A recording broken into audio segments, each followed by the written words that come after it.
A home inspection can save you tens of thousands of dollars, or it can save you from making the worst financial mistake of your life. I've seen buyers skip the inspection to win a bidding war and end up with $60,000 foundation problems. And I've seen buyers use inspection results to negotiate $15,000 off a purchase price. Today, I'm going to walk you through exactly what a home inspector checks, what the biggest red flags are, which issues are deal breakers versus fixable, and how to use the report to negotiate. Whether you're weeks away from your first offer or you're already under contract, this video could save you a serious amount of money. A home inspection is a thorough visual examination of a home's condition by a licensed professional. It's not an appraisal. The appraiser determines value. The inspector determines condition. The inspection is paid for by the buyer anywhere between $300 and $600, depending on the size and location of the home. It typically takes 2 to 4 hours, and you should absolutely attend in person if you can. Don't just read the report after the fact. Walking through with your inspector is incredibly educational. A standard home inspection covers the structural components, roofing, electrical system, plumbing, HVAC, windows, doors, foundation, and more. The result is a detailed written report with photos. Let's talk about the foundation. The foundation is arguably the most important thing an inspector examines.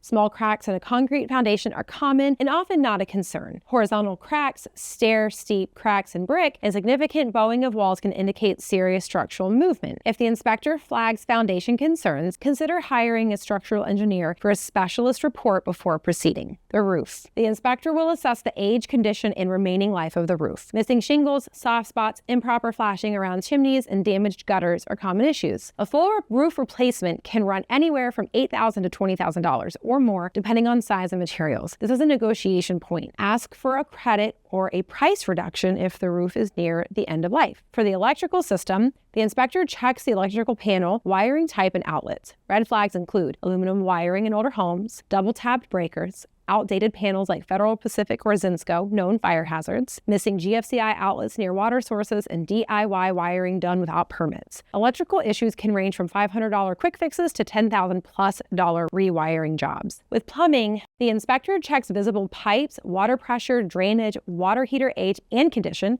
and looks for signs of leaks. Common issues are galvanized steel pipes that are corroding, polybutylene piping, recalled and problematic, low water pressure, slow drains, and water heater beyond its 10 to 12-year lifespan. HVAC, heating, ventilation, and air conditioning. Inspectors check the furnace, AC unit, ductwork, filters, and thermostats. Age matters a lot here. A furnace over 20 years old or an AC unit over 15 years old is likely near end of life. Replacing an HVAC system can cost $5,000 to $12,000. If aging, price that into your negotiation. The attic and insulation. The attic reveals a lot about how a home is maintained. Inspectors look for proper insulation levels, ventilation, signs of pests, and evidence of roof leaks and mold. Attic mold is more common than people expect and can range from a minor cleaning job to a serious remediation project. Red flags, potential deal breakers for you to pay attention to. Significant foundation movement or structural damage. Active mold infestation, especially black mold. Major roof damage requiring immediate replacement. Evidence of flooding or water intrusion near the base of the home. Knob and tube wiring throughout. Very old, uninsurable in some areas,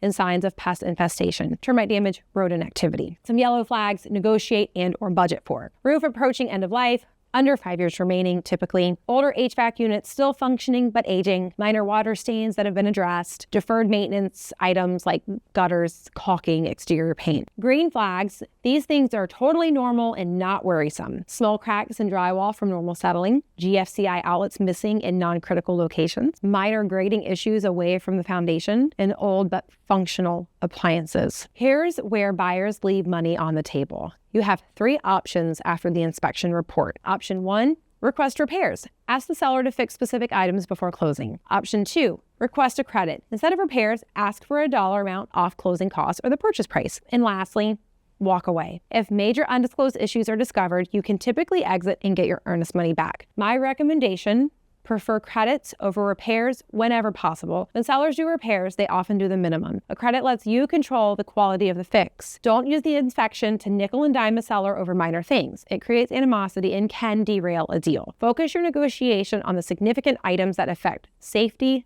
livability, or major systems. The home inspection is not something to be feared. It's information. Every home has issues. What matters is whether those issues are manageable and priced into the deal. Go to your inspection. Ask lots of questions. Read the report carefully and work with your agent to strategically use what you find. I hope this gave you the confidence to handle your inspection like a pro. If you found it helpful, please like this video. It genuinely helps me reach people who need this information. Subscribe for more home buying content and drop a comment if you have a specific inspection question.